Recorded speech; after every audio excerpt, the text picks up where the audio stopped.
I remember working in a factory in Cleveland, Ohio, when I had a conversation with the head of marketing for the company. He knew I was heading off to Bible college to study for the ministry, and he wanted to ask me some questions about God and Jesus and Christianity. After a good hour of discussion, I was able to answer his questions. But as we were walking away, he turned and said, I wish Jesus would have said one cuss word. I was intrigued by that statement, and I asked the question, why?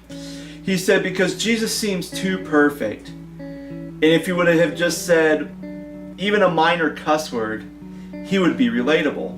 And I just thought about that question, is Jesus relatable? 2 years in college, I was watching a video on different depictions of Jesus in film. And it seems like the default of playing Jesus is this stoic holy man who is beyond this world.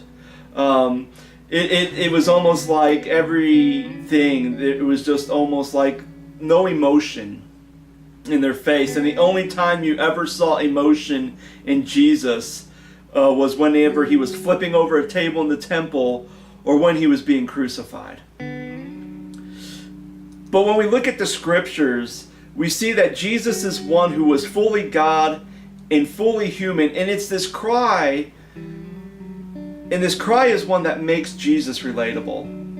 When we look at the theology of the cross, it states that when Jesus was crucified, he took all the sins of the world.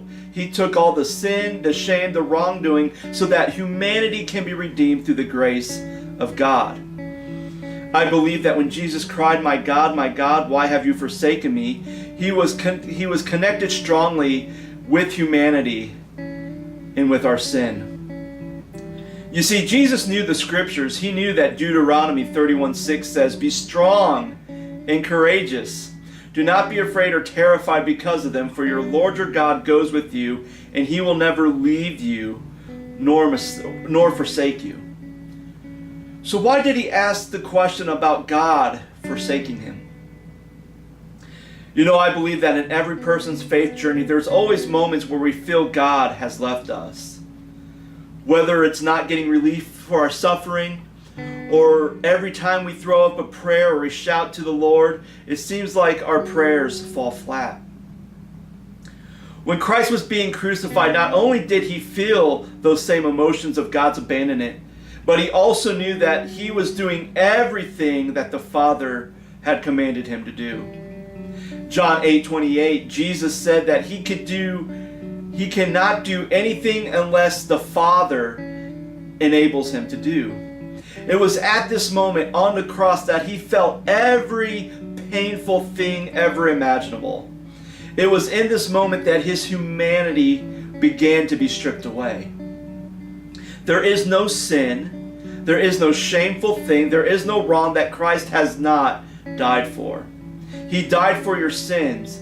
No matter the length or the depth of that sin, Christ died for it. So when we give up our sin to him, he takes it away. And it is also in this great moment of suffering where his next cry shines.